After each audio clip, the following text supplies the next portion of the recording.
Track 17. Hi, Roger. Debbie, hi, how are you? Oh, I've been struggling with my natural earth assignment. It's proving to be really difficult. The one for Professor Black? Me too. I'm writing about volcanic activity. What are you doing yours on? Acid rain. I thought that would be okay, but the process is really complicated. Well, I can help you with it. I know a lot about acid rain. I studied the causes and effects last year. Really? Oh, that's great. I've done some work on the causes. I'm going to write that acid rain is caused by sulfur dioxide from power plants and smelters. Basically, this reacts in the atmosphere to form acid rain. Ah, but it's not just sulfur dioxide. It's also nitrogen oxides. Really? Yes, from things like car exhausts. But aren't nitrogen oxides also caused by natural events too? Yes, they're a minor factor, but I think they're worth mentioning. But sorry, carry on. Thanks. I might add that.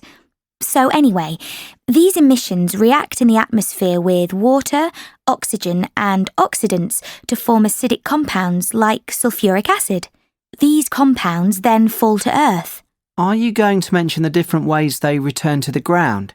Do you mean wet and dry deposition? Yes. So you've done a bit of background reading then? Yes. So if I've got it right, acid rain often comes down as rain, but also as snow or fog. This is wet deposition. I'm also going to define it as any form of precipitation that removes acids from the atmosphere. Yes, I think that's a good term to define it. Dry deposition. Well, I think that's when the pollutants stick to the ground through dust. I'm not really sure how to define it though, compared to wet deposition. Just think of it as any pollutants that are not caused through precipitation. That's probably the best way. Did you know that sunlight can enhance the effects of acid rain as well? No, I didn't. Oh, there's so much to think about. I'm sure I'll go over my word limit. Well, you sound like you know a lot about the subject. Just try and keep your focus. I've had the same problem writing about volcanoes. There's just so much. Track 18. Do you want to make a start on our Natural Earth project? I think our idea of a lightning safety presentation is great, don't you, Rachel? Yes, I think it'll be really good. I have a few ideas already. Oh, great. Me too. I think we should divide it into 2 parts. What to do if you're inside when lightning strikes and what to do if you're outside. What do you think? That's good, but we need more. Something about planning for this kind of event. And also, what to do if someone gets hit by lightning. Oh, I can't believe I forgot that. Of course. Well, what should we talk about in the first part? I think we should say it's important to be aware. Lightning is always before rain, so don't wait until it rains. As soon as you hear thunder or lightning, you should get inside. OK, yes. And then if you're indoors, you should avoid water, stay away from doors and windows, and don't use the telephone. Or any electrical equipment. In fact, if you can, switch it off first. And you should wait half an hour after the last clap of thunder before going back outside. And if you're outside when it storms, you also need to avoid water. Try and get inside as soon as possible. There are certain things you should avoid.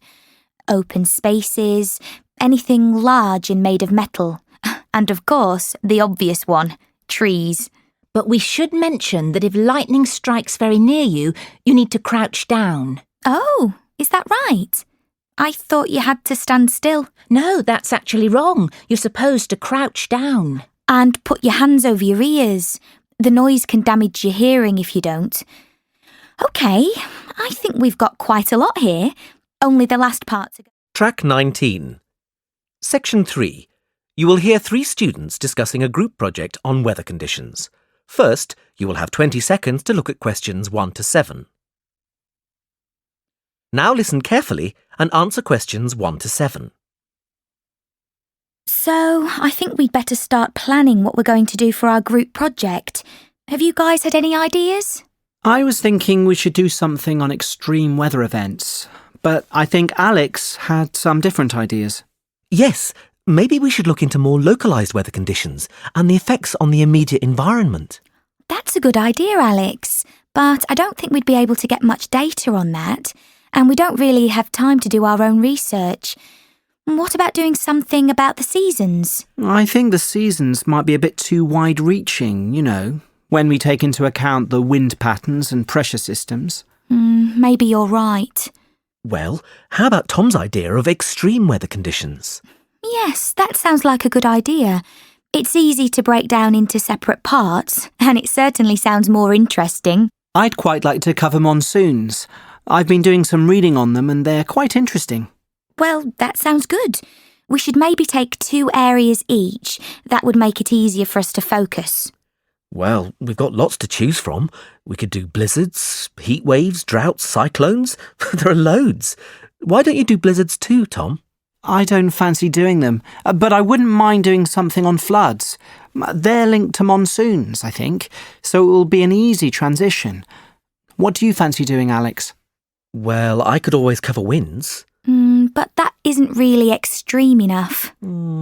I could do hurricanes. They're pretty exciting. How about doing cyclones, Emma? I'd rather do heat waves and droughts, I think. I know a bit about them. I don't know anything about cyclones. Cyclones are really interesting. I can cover them. That sounds great. I was thinking about doing cyclones, but I'm happy for you to do them. Before you hear the rest of the talk, you have 20 seconds to look at questions 8 to 10. Now listen and answer questions 8 to 10. Track 20. Right, shall we get started on some of the content? Yes, we haven't got that much time. Does anyone know anything about their topics? I know quite a lot about cyclones. Do you? Well, I studied them at high school. You know, cyclones usually start near the equator. They need quite warm water to form. Above the warm water, the vapour in the air forms clouds, and if there is low pressure, then these clouds will start to rotate. Isn't it also the fact that the Earth rotates too, which makes the clouds spin more? Yes, that too. Once they begin rotating, they can either lose momentum or keep gathering momentum until they hit land. These ones are called mature cyclones. Luckily, as soon as they hit land, they start to lose momentum and fade away, just because they don't have the warmth of the ocean underneath. Well, that's a relief. They can still be really destructive. They are like a big circle of wind. They blow strongly until the eye of the storm passes, the centre, where everything is really quiet, no wind or anything.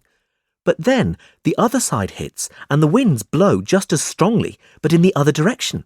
It's just amazing. Yes, I would really like to cover that. Well, it looks like we've got it all arranged then. That is the end of section 3. In the exam, you will have half a minute to check your answers. Track 21. My family isn't very big. There's just my son and me. I'm a single parent. For the last 10 years, I've been concentrating on looking after my son James, who's now 14. But now I've met someone special, and we've just got engaged. My fiancé has 4 kids of his own, and we're going to get married in July. James is really excited about it. He's looking forward to having brothers and sisters in his new step-family. We live as one big extended family. There are 7 of us in our household. Besides my husband and me and our children, there's my aunt and 2 of my cousins. I stay at home and care for my mother because she's quite old and can't look after herself. Obviously, we suffer from a lack of space in the house, but we all get on well. Track 22. 1. Firstly, I am going to talk about the role of the parent. Secondly, I'll discuss the role of the child. And lastly, we'll look at the family unit as a whole. 2. Parenting is a difficult job because no 2 children are ever the same. 3. Families are important because they form the basis for socialization. Additionally, they educate and protect the next generation. 4. The family structure has varied greatly over time. That is, different times have had different views of what a traditional family structure is. 5. Many argue that less traditional structures are not as effective. However, there is little evidence to support this. 6. Many people are having families later in life. Consequently, the rise in the number of single people may only be temporary. 7. Families in other parts of the world differ from the Western norm. For instance, in some cultures, having multiple husbands or wives is the norm. 8. Although there are many arguments for trying to keep the traditional family structure strong, I feel the key issue is the economic necessity of having a normal family structure. Track 23. As we have seen, changes in the structure of the family are constantly occurring, extended to nuclear, patrifocal to a more equal footing between the sexes, and dual parenting to single parenting. However, a recent phenomenon in the UK, which is changing the traditional family, is the increasing number of adults who continue to live with their parents until their 30s or sometimes even their 40s.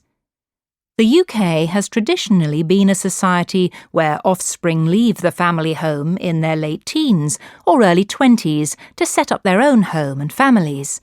But in the last 25 years, this has decreased. Official statistics released by the Office of National Statistics show that today 10% of men in their early 30s still live with their parents. This compares with 5% of women in this age range. The reasons for this are complex and varied. It cannot be denied that some people are choosing to stay at home. Living with parents can be an easy option. Food is provided, heating and electricity are paid for, and rent, if any, is minimal. However, a third of those surveyed claimed they are living with their parents because it is too difficult to get on the property ladder. House prices in the last few decades have risen dramatically. Property is now 5 times the average annual salary, whereas it was only 3 times the average annual wage in the 1980s. This fact, coupled with high unemployment amongst young people, makes it virtually impossible for a single person to buy a home or even rent. The number of students going on to higher education has also been steadily increasing. Many of these students return home after finishing their studies as a result of the student debt they have accumulated. It can take many years to pay this off, and if the burden of rent or a mortgage is added to that, it can be just too much for a young adult's pocket. However, help is now at hand. The government is tackling some of the problems that cause people to remain with their parents with a new scheme, the Affordable Housing Scheme. This aims to help people part buy a house or flat by making housing more affordable for first-time buyers and possibly taking the strain away from elderly parents. Track 24. The family is a topic which we will look at in great detail this term. For sociologists, the family is often seen as the beginning of socialization. Indeed, it is the seed of society itself. In recent decades, many old people have no longer been able to rely on their offspring for support, which was common 50 years ago. Many children are brought up by only one parent, something virtually unheard of before the 1960s. We can certainly say that during the last half-century, we have seen an enormous change in traditional family structures. The extended family lasted well into the early 1900s, and this kind of strong family unit was essential due to property ownership. Housing often was scarce, and it was necessary for people to live with parents and take over the property when their parents died. Of course, people still benefit from their family line. Still today, people generally inherit any money that their mother or father might have. In the UK, the last 50 years has also seen a decrease in the number of offspring parents have, whereas in the 1950s, only 10% of offspring were only children. This number has risen. Nowadays, this is the case for just over a third of children. Track 25. In Victorian times, the upper classes made up less than 3% of the entire population of Britain, yet this class held more than 90% of the country's wealth. This shows the massive gap there was between rich and poor, a gap which has shrunk considerably in the last century. Today, we're going to look at the wide differences in family life between rich and poor in Victorian times. Let's begin with the upper classes. The upper classes of the Victorian period were generally the nobility or the clergy. Most of their servants were very poorly paid, but were always accommodated within the homes of upper-class Victorian families, so they didn't have to pay for accommodation, food, and often clothing. The money which they did earn, they normally sent home to their families. Many Victorian servants came from the countryside, where the effects of the Industrial Revolution had resulted in job losses. Amongst these servants were cooks, housemaids, stable hands and butlers. The family would also employ a nanny, who, although employed by the family, was not traditionally seen as a servant. A nanny's primary role was to care for the children. She was responsible for teaching the children how to behave, looking after them when they were ill, and instilling discipline into them. Nannies did not, however, educate the children. Generally, children from wealthy families did not attend school outside the family home. Tutors would come to the house to do this, and although on occasion mothers taught their children to read and fathers gave their children some instruction in Latin, this was not a common occurrence. Now, the Victorian upper classes had the reputation of being quite cruel, but this wasn't always the case. They were also quite charitable. Ragged schools were set up with funding from the upper classes so that poor children could have some form of education. Additionally, most Victorian parents were very proud of their children, who were often seen as prized possessions. This goes against the common idea that parents were very hard on their children. In fact, the opposite was generally the rule. However, the situation for lower-class families was very different. In the lower classes, child labour was rife.